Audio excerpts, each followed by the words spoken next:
Hello friends, welcome back to my YouTube channel. જય શ્રી કૃષ્ણ. આજે આપણે બનાવીશું ગુજરાતીની ફેવરેટ ખમણ ઢોકળા. લગભગ ગુજરાતીઓના બધા જ ના ફેવરેટ હોય છે. તો માર્કેટ કરતાં ઘણા સસ્તા અને એકદમ ચોખ્ખા ખમણ ઢોકળા આપણે ઘરે બનાવીશું. એ પણ એકદમ ટેસ્ટી અને એકદમ બહાર મળે તેવા જ આપણે ખમણ ઢોકળા એકદમ ઇઝી રીતે ઘરે બનાવીશું. ખમણ ઢોકળાને બનાવવામાં ખૂબ જ ઓછો સમય લાગે છે, પણ તમારે થોડી ટ્રીક અને ટિપ્સનું ધ્યાન રાખવાનું છે, જે હું તમને આગળ આ વિડીયોમાં જણાવીશ. તો વિડીયોમાં બન્યા રહેજો. હું જે ટિપ્સથી ખમણ ઢોકળા બનાવું છું તે ટિપ્સ સાથે તમે ઢોકળા બનાવશો તો તમારા ખમણ ઢોકળા એકદમ બહાર જેવા પોચા સરસ બનશે.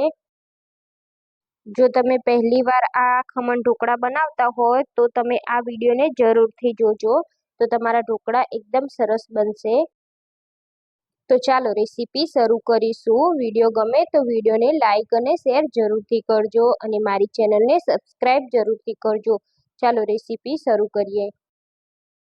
તો ખમણ ઢોકળા બનાવવા માટે સૌથી પહેલાં આપણે ઢોકળા માટેનું બેટર તૈયાર કરીશું. એના માટે મેં અહીંયા 1.5 કપ જેટલો બેસન લીધો છે.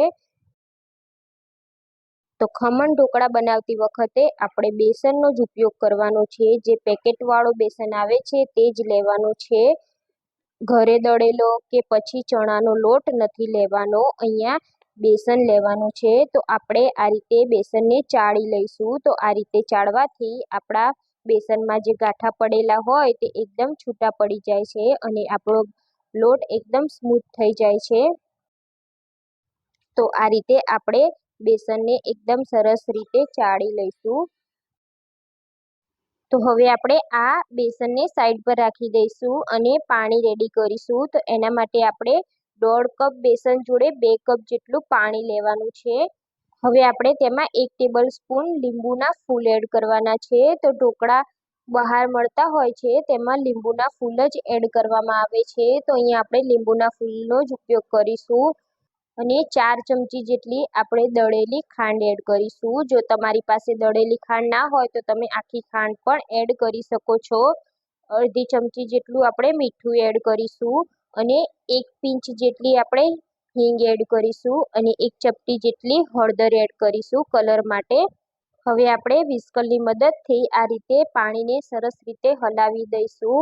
એક જ ડાયરેક્શનમાં આપણે આ પાણીને આ રીતે હલાવતા જઈશું, જેથી અંદર લીંબુના ફૂલ ઓગળી જાય અને સરસ રીતે બધું મિક્સ થઈ જાય.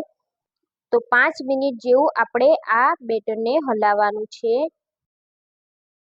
તો આ રીતે આપણે પાણી રેડી કરી દીધું છે. હવે આપણે જે બેસન લીધો છે તેમાં આપણે થોડું થોડું પાણી એડ કરી આ રીતે વિસ્કરની મદદથી આપણે બેટર બનાવીશું.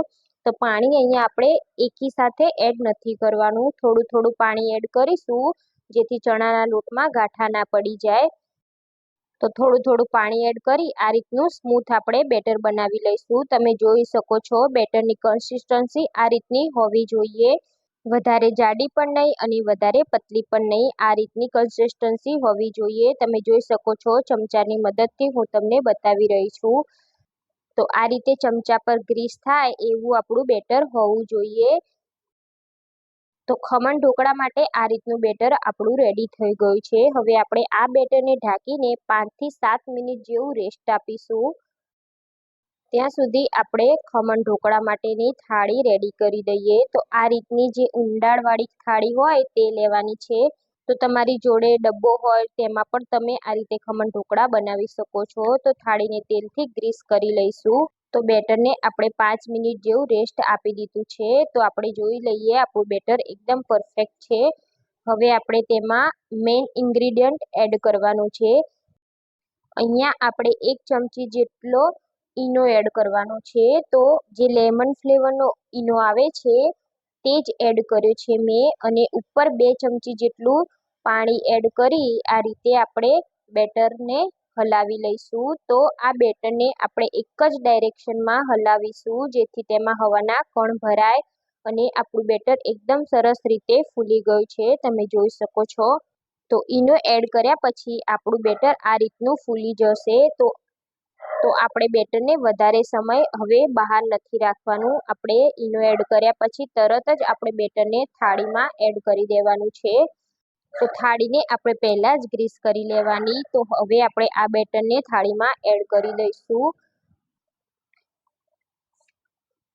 તો આપણે એક થાળી જેટલું જ અત્યારે આપણે બનાવીએ છીએ, એટલે પરફેક્ટ માપ સાથે આપણે થાળીમાં પાથરી દીધું છે.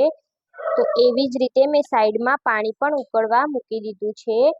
તો હવે આપણી થાળી રેડી થઈ ગઈ છે. તો હવે આપણે તેને ઉકળવા મૂકીશું. તો મેં અહીંયા કઢાઈમાં પાણી ગરમ કરવા મૂકી દીધેલું છે. તો આ રીતે આપણે થાળી મૂકી દઈશું અને ફીટ ઢાંકણ ઢાંકી અને આપણે તેને 15 મિનિટ જેવું ઉકાળવાનું છે. ગેસની ફ્લેમને હાઈ રાખવાની છે અને આપણે સ્ટીમ થવા દઈશું. તો 15 મિનિટ જેવું થઈ ગયું છે અને તમે જોઈ શકો છો આપણા ખમણ ઢોકળા એકદમ સરસ રીતે રેડી થઈ ગયા છે. એકદમ સરસ રીતે ફૂલી ગયા છે. તો આપણે ચાકુની મદદથી આ રીતે ચાકુ નાખી અને ચેક પણ કરી લઈશું. તો થાળીને આપણે બહાર કાઢી લઈશું અને થાળી ઠંડી થાય ત્યાં સુધી આપણે 5 મિનિટ વેટ કરીશું. તો 5 મિનિટ જેવું થાય એટલે આપણે થાળીને આ રીતે સાઈડના ભાગથી આ રીતે આપણે ખમણને અલગ કરીશું. હવે એક થાળી પર આ રીતે આપણે ઊંધો પાડી અને આ રીતે હાથેથી આપણે હલકા હાથે પ્રેસ કરી અને ખમણ ઢોકળાને આપણે થાળીમાં પાથરી દઈશું. તો તમે જોઈ શકો છો આપણા ખમણ ઢોકળા એકદમ સરસ ફૂલી ગયા છે અને એકદમ પરફેક્ટ બન્યા છે. એકદમ સ્પોન્જી બન્યા છે. હવે તેના આપણે પીસીસ કટ કરીશું. તો તમારે પીસ ગમે તે સાઈઝમાં તમે કટ કરી શકો છો. તો આ રીતે આપણે મીડિયમ સાઈઝમાં જ આપણે તેના પીસ કટ કરી લઈશું. તમે જોઈ શકો છો આપણા ખમણ ઢોકળા એકદમ પોચા અને એકદમ પરફેક્ટ બન્યા છે. તો હવે આપણે ખમણ ઢોકળા પર એડ કરવા માટે વઘાર કરીશું. તો વઘાર માટે આપણે એક પેન લઈશું અને પેનમાં આપણે 4 ચમચી જેટલું તેલ એડ કરીશું. આપણે 2 ચમચી જેટલી રાઈ એડ કરીશું. તો ખમણ ઢોકળામાં રાઈનું પ્રમાણ વધારે હોય તો જ ખાવામાં સરસ લાગશે. તો હવે આપણે રાઈ ફૂટે ત્યાં સુધી આપણે તેને થવા દેવાનું છે. તો રાઈ આ રીતે ફૂટે એટલે આપણે તેમાં મીઠા લીમડાના પાન એડ કરી દેવાના છે અને 4 થી 5 મરચાંના ટુકડા આ રીતે કરીને એડ કરવાના છે. તો તેલમાં આ રીતે મરચાંને સાતળી લેવાના છે.